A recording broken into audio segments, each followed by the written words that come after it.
muchas gracias por acompañarnos en esta entrega especial del programa Costa Rica, Perspectivas Económicas y Políticas. En esta ocasión tenemos un programa especial para ustedes.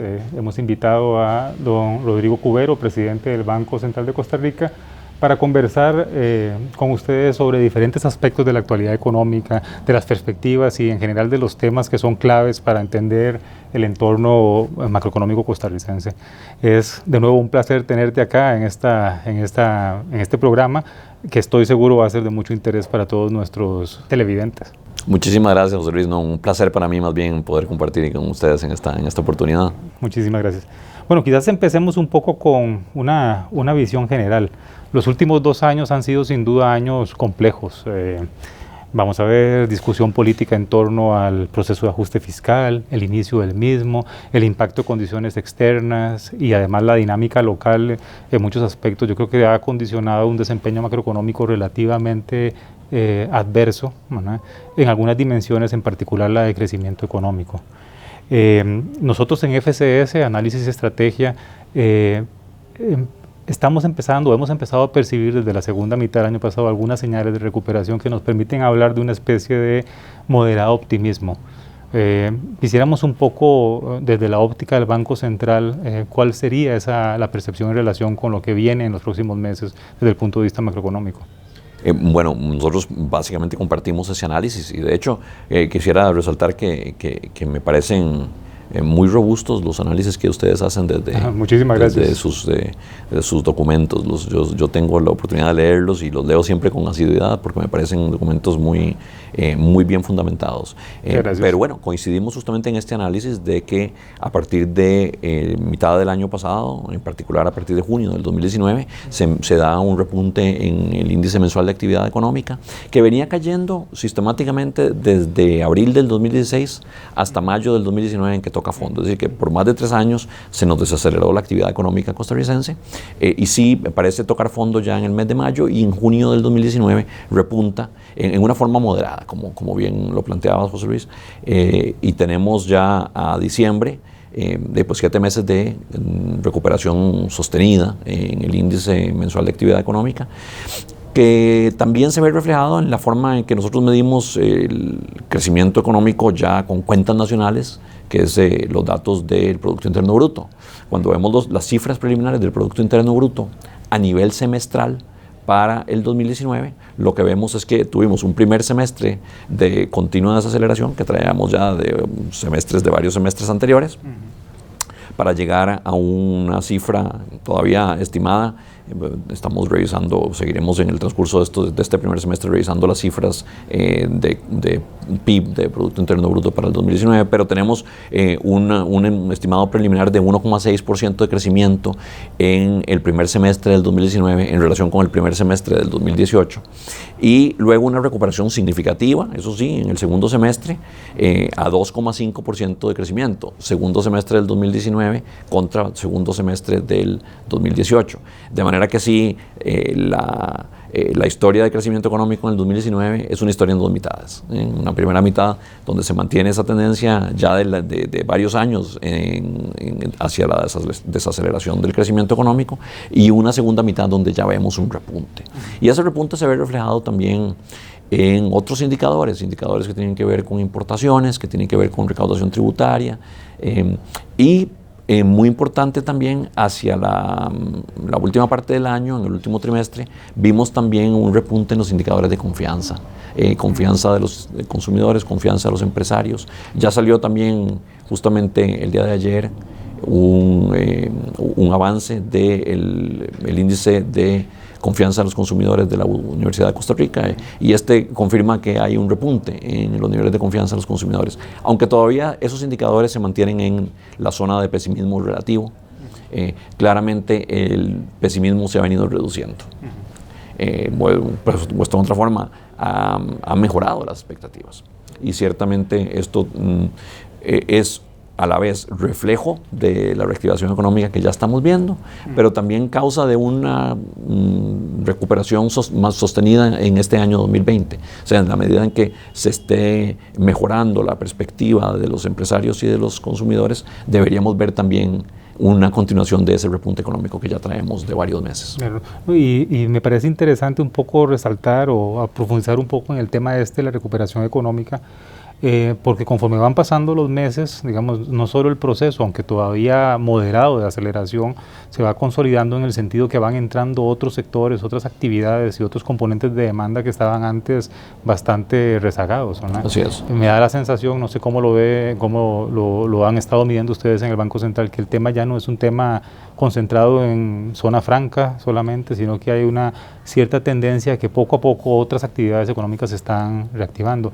Sin embargo, hay un poco de, me parece a mí, de cierto rezago, especialmente en aquellos sectores que están mucho más vinculados con el comportamiento de las condiciones crediticias. No sé cómo lo valoran ustedes. Así es. Bueno, justamente uno de los aspectos positivos de esta recuperación económica es que ha sido de amplia base, en el sentido de que básicamente toca casi todas las actividades económicas, excepto en términos interanuales a la construcción, que sigue todavía al mes de diciembre, que es la última observación que tenemos del índice mensual de actividad económica, creciendo a tasas negativas a nivel interanual. Esto es, digamos, diciembre del 2019 contra diciembre de 2018, todavía el índice mensual de actividad económica para la construcción mostraba un crecimiento negativo.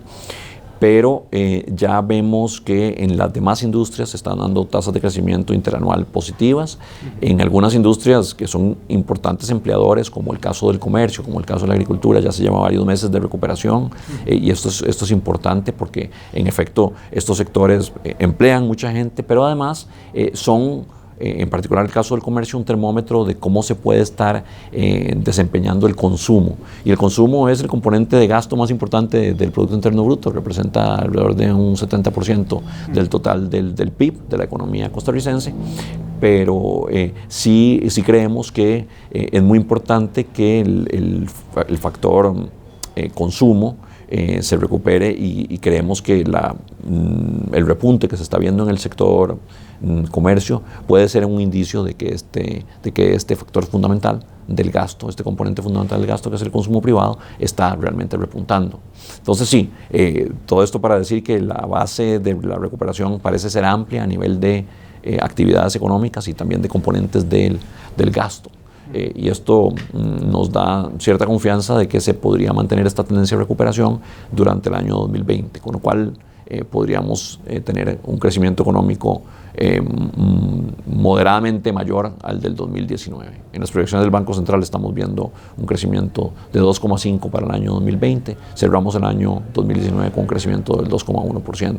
De manera que es una recuperación moderada, no es una recuperación muy marcada, pero ciertamente es una tendencia continua de la recuperación que se inicia, como decíamos, en junio del año 2019. Hay un tema en ese proceso de recuperación que a mí me parece que es clave, y es el papel que ha estado cumpliendo la política monetaria en los últimos meses. Es decir, creo que como pocas veces, quizás la primera vez en muchos años que tenemos de seguir la coyuntura macroeconómica local, nunca habíamos visto un Banco Central tan vocal explicando y explicitando que está aplicando una política monetaria que en los términos de ustedes llaman contracíclica, ¿no? Y que básicamente está orientada a reducir o a tratar de mitigar las presiones deflacionarias domésticas. Yo creo que este es un cambio bien interesante. Creo que amerita, en primer lugar, entender cómo es que hemos llegado ahí, por qué es que tenemos ahora esa capacidad, porque el Banco Central tiene ahora esa capacidad, digamos, de plantear ese escenario de política monetaria.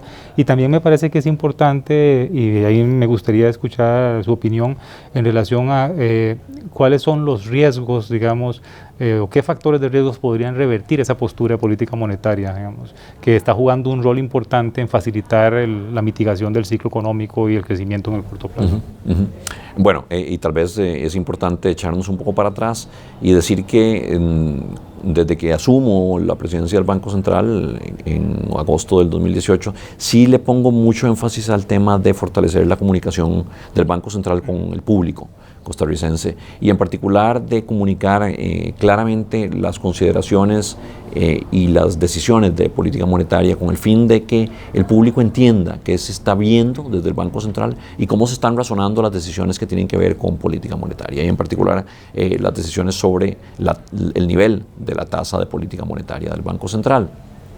Entonces, es justamente en ese marco que hemos querido explicar de manera clara la postura de política monetaria que asume el Banco Central a partir de fines de marzo del 2019, que es una postura de usar la política monetaria para tratar de revertir esa desaceleración económica que se había venido dando y para impulsar el crecimiento económico. Y ya una vez que se da la recuperación, para seguirlo impulsando de cara a que eventualmente alcancemos el nivel de crecimiento potencial de mediano plazo de la economía costarricense, que se estima en 3,5% en el Banco Central. De manera que todavía con las proyecciones que tenemos de crecimiento para el 2020 y también para el 2021, que en este momento lo estamos estimando un crecimiento del 3%. No alcanzamos ese crecimiento potencial todavía de mediano plazo. Todavía hay una brecha. Y bueno, entonces la constatación de que tenemos una brecha, de que existe capacidad ociosa en el sentido de que el crecimiento económico está por debajo de su potencial de largo plazo. La constatación de que la tasa de desempleo está alta, muy alta. Y ahora podemos hablar un poco de este tema. Y también, y muy importante, la constatación en primer lugar de que la inflación está baja, y que se proyecta baja hacia futuro, porque nuestra política monetaria siempre es prospectiva, ve hacia adelante. Nosotros usamos modelos macroeconómicos para proyectar la inflación a 12, 18 y 24 meses plazo y con base en eso determinar la tasa de política monetaria. Estamos viendo que la inflación no solo está baja ahora, sino que se mantiene contenida incluso por debajo del punto medio del rango meta del Banco Central, es decir, por debajo del 3%, que es ese punto medio de un rango meta de 2 a 4%. Y también la constatación de que las expectativas inflacionarias, que son lo que los agentes económicos esperan que sea la inflación a 12 meses plazo, están muy firmemente ancladas en ese punto medio del rango meta del Banco Central. Todo lo cual, me refiero a la tasa de desempleo alta, a la brecha de producto, la capacidad ociosa en la economía, expectativas inflacionarias firmemente ancladas, e inflación contenida ahora y en el futuro, todo eso nos da, desde el análisis del Banco Central, el espacio para introducir una política monetaria deliberadamente contracíclica, es decir, una política monetaria que trata de generar una mejora en las condiciones crediticias con miras a fortalecer el crecimiento económico. Y sí, desde fines de marzo hasta la fecha hemos reducido la tasa de política monetaria en 8 ocasiones para un total acumulado de 300 puntos básicos de disminución, es decir, un 3%, de 5,25 a 2,25% que está en este momento la tasa de política monetaria. Y además, en el 2019, en el mes de junio, redujimos la tasa del encaje mínimo legal del 15% al 12%, también con la idea de propiciar las condiciones crediticias con miras a que se reactive la actividad económica. Bien, vale decir también que, y esto alude a una parte de la pregunta anterior que me habías hecho, José Luis, que el crédito en Costa Rica se ha venido desacelerando significativamente, me refiero al crédito al sector privado, y que en buena parte esta desaceleración del crédito al sector privado revela un fenómeno de demanda, es decir, que ha habido poco apetito por crédito. ¿Por qué? Porque las empresas y en alguna parte también los consumidores no están demandando crédito porque no están invirtiendo las empresas o no están consumiendo a niveles como los anteriores los hogares. Es decir, en la medida en que hemos visto que la demanda agregada en general y en particular la inversión privada y el consumo privado se han desacelerado, esto también ha incidido en una menor demanda de crédito. Básicamente las empresas no están pidiendo prestado a los bancos porque no están invirtiendo. Y esto es, como decía, un fenómeno que tiene que ver con el apetito por crédito de las empresas, que a su vez refleja el nivel de confianza y las expectativas de los empresarios y también de los consumidores. Por eso que es tan importante este tema de la confianza y de las expectativas. Pero sí creemos que la demanda de crédito, si bien es cierto, ha estado influida fundamentalmente por un fenómeno de demanda, no es totalmente insensible, inelástica a las tasas de interés. Y por eso desde el Banco Central hemos tenido una política activa de impulsar las tasas de interés a la baja con la idea de que se reactive la demanda de crédito. Y eventualmente esperaríamos que esa demanda empiece a repuntar. De hecho, los números sugieren que todavía tasas de crecimiento interanual el crédito sí se sigue desacelerando, pero cuando vemos tasas de crecimiento trimestral, trimestre contra trimestre, sí empezamos a ver ya un repunte en el crédito, tanto en colones como en moneda extranjera. Y decir, aquí importa decir que el crédito en moneda extranjera se había venido contrayendo muy fuertemente. Entonces aquí lo que estamos viendo es básicamente en las tasas trimestrales que el crédito en moneda extranjera en dólares está básicamente dejando de contraerse, mientras que el crédito en colones, que sí se mantuvo creciendo a tasas positivas, está repuntando y repuntando más significativamente. Y esto básicamente concuerda con las expectativas que tenemos para el año 2020 y 2021 de una recuperación moderada también en el crecimiento del crédito del sector privado, que vendría dado de la mano de una mejora en las expectativas de los inversionistas, de los empresarios y de los consumidores, y que se retroalimenta positivamente porque claro está que a mayor crédito también mayor crecimiento económico. Entonces aquí es básicamente un proceso de retroalimentación recíproca entre expectativas, crédito al sector privado y crecimiento económico. Claro. No, y en el tema del crédito yo creo que hay un elemento también que vale la pena considerar. Ciertamente, principalmente puede ser un fenómeno de demanda, pero también la misma coyuntura, especialmente ese terrible último semestre del 2018, terrible digo en términos de cómo cambiaron las condiciones de crédito, de acceso a financiamiento del gobierno, la tensión en general en relación con la aprobación o no de la reforma, la huelga, ¿verdad? También creo yo que volvieron al sistema bancario un poco más conservador, ¿verdad? Sí. Y eso es deseable, vamos a ver. Sí. Queremos bancos que sepan digamos, guarecerse en los momentos de, digamos, de mayor tensión. Sí. Junto tal vez con cambios en la regulación que tienen un muy buen objetivo, me parece a mí, de estabilidad del sistema en el mediano y largo plazo, pero que pueden tener efectos, digamos, contractivos sobre el crédito quizás en ciertas coyunturas específicas. Así es. Y creo que ese es un elemento que también vale la pena, digamos, añadir en relación con el tema crediticio. Sí, yo concuerdo con eso. Debe haber al menos una parte de la historia que se refiere a una actitud más cautelosa, más prudente de las entidades, los intermediarios financieros, los bancos en particular, sobre todo, como decías, de cara a los eventos digamos, de tensión financiera que se vivieron en el año 2018, particularmente al final de 2018, pero también a la constatación de que hay muchos hogares muy altamente endeudados. Eso también ha puesto, digamos, un cierto freno en el apetito por otorgar crédito de parte de los intermediarios financieros al sector de los hogares, porque ciertamente no todos, pero algunos hogares están muy altamente endeudados en la economía costarricense y ya no tienen espacio para seguir contrayendo crédito, y entonces, bueno, cuando los bancos ven esto, pues con cautela y como es razonable, han frenado el crédito a esos hogares que ya no tienen capacidad para seguirse endeudando.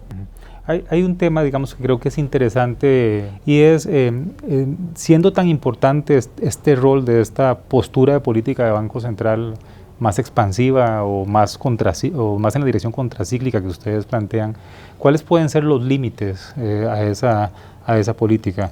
Vamos a ver, claramente creo que en el mensaje del banco es fundamental el comportamiento de las expectativas de inflación y lo que ustedes proyectan de inflación hacia futuro, pero en una economía abierta como la costarricense también ahí entra en juego el comportamiento del mercado cambiario y algo inevitable en la coyuntura actual costarricense, también la situación de las finanzas públicas. Eso me lleva un poco a plantear cómo condicionan, digamos, el comportamiento del mercado cambiario y las finanzas públicas, la posibilidad de mantener esa postura de política de Banco Central en el corto plazo. Bueno, y justamente diste la respuesta a la pregunta que te planteabas, José Luis, y me parece que es la respuesta correcta. Es decir, los factores que nosotros analizamos a la hora de tomar las decisiones de política monetaria pasan por el análisis de las expectativas de inflación, pasan por el análisis de lo que está ocurriendo en el mercado cambiario, pasan por el análisis de lo que está ocurriendo con la situación de las finanzas públicas y también, por supuesto, de lo que está ocurriendo en el contexto externo, tasas de interés internacionales, precios sobre todo del petróleo que nos afectan mucho, pero en general las tasas de inflación internacionales, los precios en particular de las materias primas. Y eso, todo eso lo analizamos para llegar a una decisión de política monetaria. En general, el análisis en los meses recientes ha sido uno que concluye que hay espacio para la reducción de la tasa de política monetaria. Y creo que la conjunción de factores que hemos visto hasta este momento sugiere que tenemos todavía espacio. Las decisiones las vamos a tomar siempre con mucha prudencia, con mucha cautela, justamente a la luz del análisis de todos estos factores que hemos mencionado, pero ciertamente creo que todavía existe una brecha de producto negativa en Costa Rica, es decir, que tenemos capacidad ociosa, que existe una brecha de desempleo en el sentido que la tasa de desempleo está más alta de lo que se diría una tasa de desempleo que estabiliza la inflación, y eso genera presiones hacia la baja en la inflación, como lo hemos visto. Ha habido realmente un movimiento a la baja en la inflación costarricense. Estamos también conscientes de que la inflación está a la baja en el mundo, o sea que se está desacelerando en el mundo, entonces tampoco hay inflación importada, y que las tasas de interés internacionales también se están moviendo a la baja, todo lo cual nos da digamos, el espacio para seguir reduciendo la tasa política monetaria. Por otro lado, en la toma de decisión de política monetaria en el mes de enero, cuando publicamos el programa macroeconómico, sí estábamos conscientes de que las cifras de cierre fiscal para el año 2019 no fueron todo lo positivas que hubiéramos querido, y que eso podía generar una reacción de mercados. Por eso tomamos una decisión, pero también cautos. Quisimos también ver cuál iba a ser la reacción de mercado. Este es, digamos, respondiendo a tu pregunta específica de cuáles son los factores de riesgo. En este momento, este es un factor de riesgo sin duda, ¿no? Ver cuál es la evolución de las finanzas públicas y cómo van reaccionando los mercados, porque reacciones de mercado en el sentido de aumentar prima por riesgo, la percepción de riesgo del país, podrían generar movimientos al alza en el tipo de cambio. Podrían generar salida de capitales y podrían entonces presionar implícitamente al alza las tasas de interés en Costa Rica, y podría eso entonces generar más bien una condición menos propicia para que el Banco Central siga impulsando a la baja las tasas de interés. Esto por supuesto se convierte en un factor de riesgo que estamos analizando. Esperamos que el buen desempeño de las cifras fiscales que vimos en enero se mantenga durante el año, y tengo razones para creer que eso va a ser así, y ahora podemos conversar un poquito del tema fiscal. Sí, justamente ese era el tema que creo que es inevitable tocar en una conversación sobre macroeconomía en Costa Rica en este momento. Creo que también es inevitable un poco hablar del mensaje del Ministerio de Hacienda reciente, ¿verdad? Vamos a ver, el don Rodrigo Chávez nos plantea al inicio de este año un escenario fiscal un tanto distinto, por ejemplo, al que veníamos acostumbrados de ver en el Ministerio, en el sentido de la velocidad con la que el ajuste emprendido en diciembre del 2018 iba a tener efectos sobre los niveles de deuda respecto al PIB, ¿no? Incluso un escenario distinto un poco al que ustedes plantearon en su mismo programa macroeconómico. Y don Rodrigo también nos plantea, básicamente don Rodrigo Chávez también nos plantea un esfuerzo de ajuste adicional, ¿no? Poco cómo encaja eso en este entorno macroeconómico que hemos estado conversando, cómo afecta un poco esto, quizás afecta o no la visión de Banco Central y sobre todo la orientación de política de Banco Central en el corto plazo. Bueno, primero mi lectura del Banco Central de lo que está ocurriendo con las finanzas públicas es que, en primer lugar, el año 2019 es apenas un año de transición hacia la vigencia plena de la reforma fiscal aprobada en diciembre del 2018. ¿Y por qué apenas un año de transición o de implementación parcial? Porque, por un lado, las disposiciones tributarias de la reforma fiscal aprobada en diciembre del 2018, la llamada Ley 9635 de fortalecimiento de las finanzas públicas, esas disposiciones tributarias solo entran en vigencia en julio del 2019, y con el rezago recaudatorio que se da normalmente un mes, es decir, que los impuestos se pagan con un mes de retraso. Eso quiere decir que en el mejor de los casos tuvimos 5 meses de recaudación con nuevas disposiciones tributarias en el año 2019.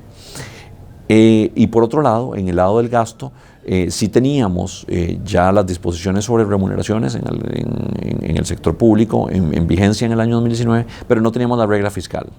La regla fiscal únicamente se pone en efecto en el año 2020. El presupuesto del año 2020 es el primer año que ve, digamos, sujeción, que tiene sujeción a la regla fiscal. Y esto es muy importante porque la regla fiscal le pone un techo al crecimiento del gasto público. Dependiendo del umbral de la deuda, de la razón de deuda del gobierno al PIB, ese límite se pone sobre el gasto corriente o sobre el gasto total. En este momento sobre el gasto corriente porque no hemos cruzado un umbral del 60% de la deuda con relación al PIB. Será un límite al crecimiento del gasto total una vez que se cruce ese umbral, si es que se cruza.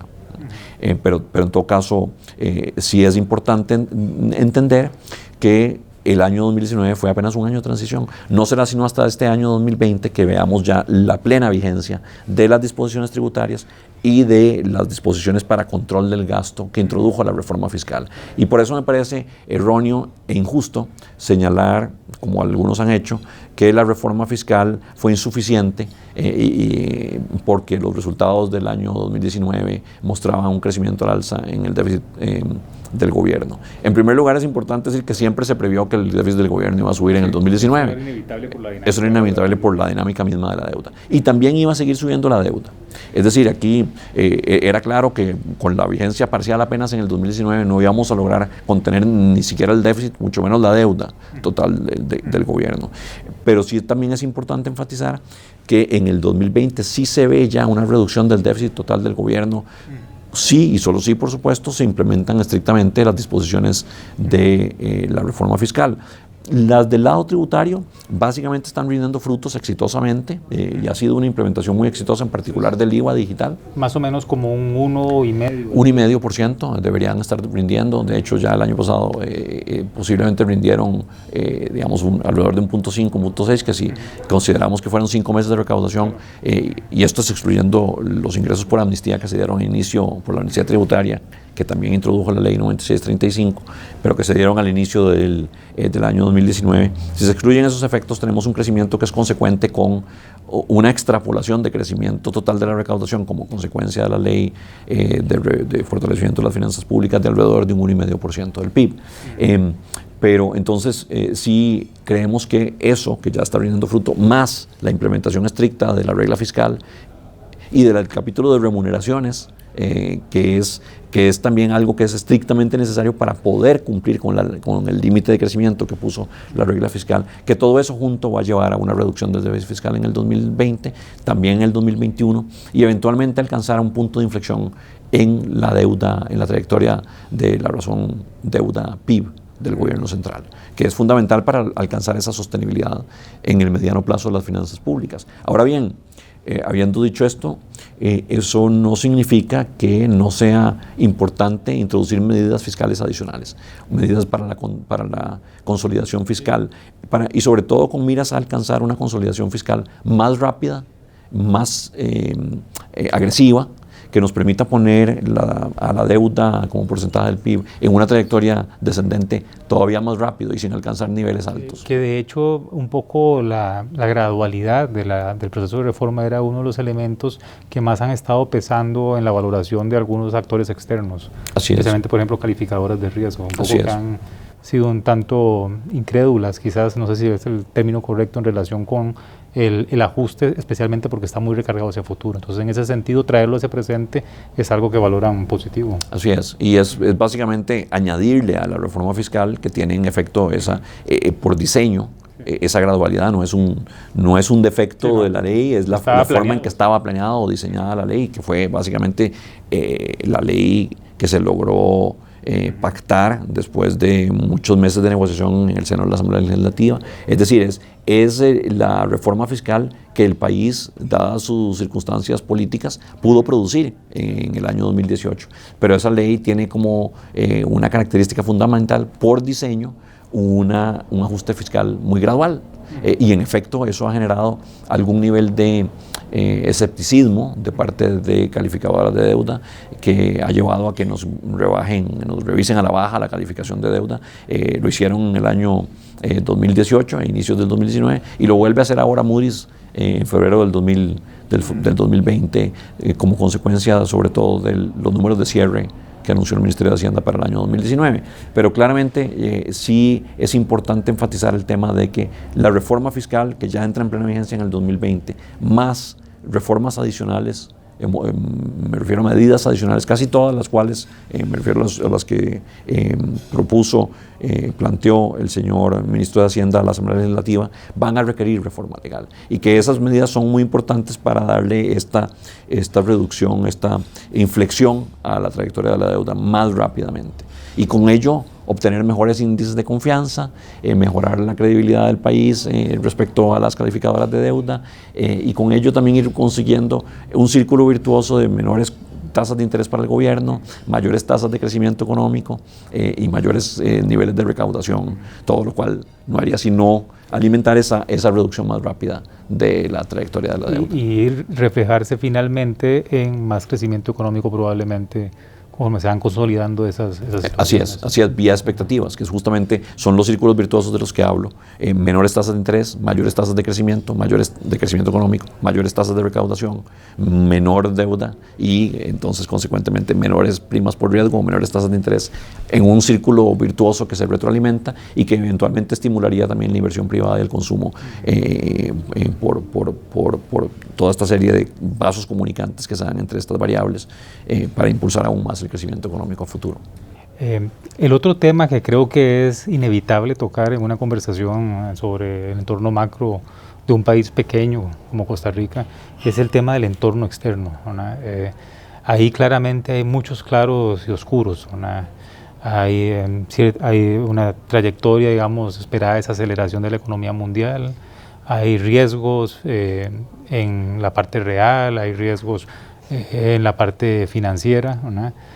A pesar de esa situación, para países como Costa Rica hay algunos elementos de ese entorno que han sido favorables y que de hecho abonan al proceso de recuperación de la demanda, mejora de términos de intercambio, es decir, baja de precios de materias primas, el cambio en la trayectoria de las tasas de interés internacionales. Pero surgen nuevos riesgos, digamos, en estos momentos el tema del riesgo del coronavirus, el proceso de ajuste en los Estados Unidos, las caídas en las bolsas. ¿Cómo ve el Banco Central ese escenario y cómo cree que podría este entorno tan cambiante, tan incierto, afectar los resultados macroeconómicos locales? Pues sí, Costa Rica es una economía pequeña y muy abierta al comercio internacional y a los flujos de financiamiento internacional, con lo cual, por supuesto, lo que ocurra en el resto del mundo va a ser un determinante fundamental del desempeño económico de Costa Rica. Hemos venido nadando, para ponerlo en un término, digamos, popular, contracorriente en términos de lo que ha ocurrido en el contexto externo. La economía mundial se ha venido desacelerando ya por 2 años consecutivos. 2018 es un año de desaceleración en relación con el 2017 y 2019 un año de desaceleración marcada en relación con el 2018. Se desacelera el crecimiento mundial, se desacelera también el comercio mundial. De hecho, a finales del 2019 se contrae el comercio mundial en términos de volumen, lo cual son de malas noticias para un país que tiene una inserción tan fuerte con la economía internacional. Y todo esto básicamente importa también decir como consecuencia fundamentalmente de las tensiones comerciales entre los Estados Unidos y la China por un lado, por otro lado la salida del Reino Unido de la Unión Europea, el llamado Brexit. Que ese es un mensaje especialmente el primero importante, especialmente cuando a veces suelen surgir los discursos de proteccionismo. Así es. Y en países como los nuestros incluso. Sí, claro, porque estas medidas proteccionistas que ha dado lugar la guerra o las tensiones comerciales entre los Estados Unidos y la China tienen un efecto negativo sobre el crecimiento económico porque reducen el comercio y reducen el comercio eficiente, desplazan comercio en favor de los otros socios comerciales que no se ven afectados por estas medidas arancelarias, con lo cual se genera una cierta ineficiencia económica. Entonces impacta el crecimiento en el corto plazo por esa vía, pero impacta el crecimiento más aún, pensaría yo, vía un efecto indirecto que es el efecto expectativas. Y creo que eso es lo que realmente le ha puesto un freno a la economía mundial, que es la incertidumbre que se ha generado alrededor de estas tensiones comerciales. ¿Qué tanto van a expandirse? ¿Qué tanto van a afectar a otros países? Esa incertidumbre ha generado un efecto tremendamente negativo sobre las bolsas de valores, pero también sobre la inversión real. O sea, no solo sobre los mercados financieros, sobre la inversión real de las empresas. Me refiero a la inversión en capital, en maquinaria y equipo, en activos fijos. Y el resultado es que una buena parte de esta desaceleración de la economía mundial ha venido dada por una caída en la inversión privada en el mundo, vía sobre todo los efectos expectativas, los efectos de incertidumbre que han generado estas tensiones. Pero como bien decía José Luis, esta situación de desaceleración de la economía mundial y del crecimiento del comercio ha redundado, al menos en algunos factores que han compensado parcialmente para efectos de la economía costarricense el efecto negativo de esta tendencia a la desaceleración, y es por un lado que los precios de las materias primas han caído, se han ajustado a la baja, en particular el precio del petróleo, y en segundo lugar, que como consecuencia de una inflación relativamente baja y contenida y de una desaceleración económica importante, los bancos centrales de las economías avanzadas han tomado decisiones de política monetaria contracíclica, al igual que aquí en Costa Rica, han reducido las tasas de interés, con lo cual se revierte el aumento en tasas de interés que hemos visto durante el 2018, la llamada normalización de la política monetaria que traía en realidad ya varios años. Se revierte ese proceso y más bien se empiezan a reducir las tasas de política monetaria por parte de bancos centrales en los países avanzados, y eso le pone una dirección a la baja a las tasas de interés internacionales, con lo cual aquí tenemos dos factores favorables para la economía costarricense: menores precios del petróleo y consecuentemente mejores términos de intercambio para la economía costarricense, esto es la razón de precios de exportaciones a precios de importaciones, y por otro lado menores tasas de interés internacionales. Pero se yergue o se aparece ahora como una nube sobre el panorama económico del mundo el tema del coronavirus, que sí es un tema que, al igual que las tensiones comerciales, está generando impactos directos, pero también impactos vía expectativas, vía incertidumbre. Y yo creo que este es el canal de transmisión más importante para efectos de la economía mundial. Porque, vamos a ver, el número de contagios todavía no es muy grande, es grande, pero ciertamente todavía está relativamente contenido. Pero el pánico que está generando y la incertidumbre que está generando en el mundo el tema del coronavirus puede tener efectos muy fuertes sobre la inversión, como ya vimos que es el caso también de las tensiones comerciales. Y eso es algo que nos podría golpear a todas las economías abiertas como la nuestra. También un canal de contagio para Costa Rica podría ser el turismo. El turismo directo, es decir, el turismo que viene desde la China, porque ciertamente China sigue siendo un país de origen del turismo costarricense relativamente bajo, pero que ha visto tasas de crecimiento importantes en los últimos años. Pero además, y esto es muy importante, en general la gente está volviéndose un poco escéptica de montarse en un avión. Y entonces podría afectarnos el turismo a Costa Rica, ya no solo el procedente de China, sino el procedente de todos los países desde los cuales procede nuestro turismo. Y este podría ser también un canal de contagio. Esperemos que esto no pase a más, pero ciertamente estamos monitoreando la situación de cerca. Lo están haciendo también los organismos financieros internacionales para determinar de qué magnitud de impacto estamos hablando como resultado del coronavirus, pero los eventos se están desarrollando y entonces por supuesto que todavía hay incertidumbre sobre cuál será el efecto. Ya se ha anunciado, eso sí, que para la economía china la proyección de crecimiento económico para el año 2020 será menor. El Fondo Monetario habla de que en lugar de un 5,9% de crecimiento proyectado para China este año, posiblemente estemos hablando de un 5,4, un 5,5%. Ha sido casi un mes, digamos, de literalmente cierre de actividad económica en buena parte de China. Así es, sí, casi un mes y medio ya llevamos desde que se dio la salida, digamos, del coronavirus a un nivel ya casi que epidémico en la China. Hay un impacto que quizás también vale la pena seguir, que me parece que es relevante en ciertos sectores de la economía costarricense, y es el efecto que está teniendo sobre las cadenas de valor, las cadenas de suministro, por ejemplo, las empresas. Es algo que uno inicialmente, generalmente no piensa, ¿verdad? Pero la vinculación que tiene todo nuestro parque industrial y dependencia, digamos, de compras externas, de materias primas producidas en China o en otras partes, es algo que puede verse afectado en esta coyuntura. Me parece a mí que temporalmente, y obviamente es algo que no sabemos exactamente qué va a suceder, pero en ese caso también creo que hay ahí otro canal de contagio posible. Así es. Pero bueno, evidentemente es algo que hay que ver cómo va a evolucionar. Sí, así es, y estamos desde el Banco Central muy atentos a esta situación. Tenemos, eso sí, la buena noticia del Ministerio de Salud de que el país está bien preparado para responder en caso de que se detectaran casos de coronavirus. Es casi inevitable, nos decía el señor ministro de Salud, que eventualmente se dé algún caso en Costa Rica, porque bueno, tenemos una economía muy abierta, mucha gente que viaja, muchos turistas que vienen, muchos inversionistas que están entrando y saliendo, empresarios domésticos y extranjeros, con lo cual es muy difícil más bien evitar que se dé una situación de coronavirus en Costa Rica, es decir, que haya uno o varios casos, pero el país está muy bien preparado para recibirlo, ya se tienen los reactivos para poder hacer frente a esta situación y poder identificar los casos en cuestión de 12 horas, y tenemos también todos los equipos y los insumos que desde el Ministerio de Salud se requieren para poder, en caso de que fuera necesario, reaccionar contra un caso de coronavirus en el país. Me parece que nos quedaba un tema en el tintero que creo que quería mencionar, que era el tema del desempleo, ¿no? Así es. Que de hecho en la última versión del programa macroeconómico ustedes dedican una sección o una parte del documento un poco a explicar esa dinámica, que también es algo interesante desde el punto de vista de lo que había sido a veces el silencio del Banco Central en relación con esos temas, ¿no? Creo que vale la pena mencionarlo. No sé cuál es la lectura en relación con la tasa de desempleo y de la vinculación con el quehacer de la institución directamente. Para nosotros es fundamental lo que ocurra con el desempleo. Ciertamente es una variable que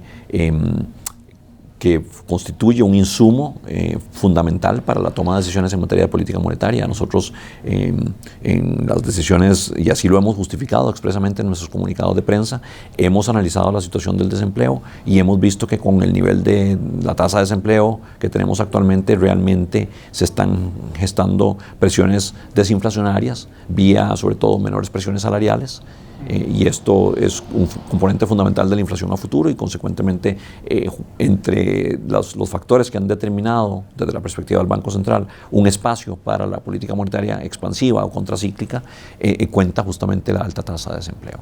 Tenemos en Costa Rica una tasa de desempleo que se ha mantenido muy alta durante muchos años, y yo por eso he señalado que en esta alta tasa de desempleo que tenemos hay claramente un componente estructural, un componente de largo plazo que obedece a factores estructurales, pero además en los últimos 2 años hemos tenido un aumento de ese nivel de largo plazo muy alto que hemos tenido de alrededor del 10% al nivel actual de 12,4% con que cierra la encuesta continua de empleo, la tasa de desempleo para el cuarto trimestre del 2019. Y este aumento ya de más de 2% en la tasa de desempleo sí debe estar más bien relacionada con elementos cíclicos, con la coyuntura de desaceleración económica que está atravesando la economía costarricense. Esperaríamos que una vez que tome fuerza este repunte económico que estamos viendo, que se empiece a dar una curva hacia abajo en la tasa de desempleo en su componente cíclico, pero va a ser muy difícil que nuestra tasa de desempleo baje más abajo del 8-10% en que ha estado fluctuando en los últimos 10 años si no se toman medidas estructurales, ya de naturaleza estructural, para poder paliar el tema del desempleo de largo plazo que tenemos en Costa Rica.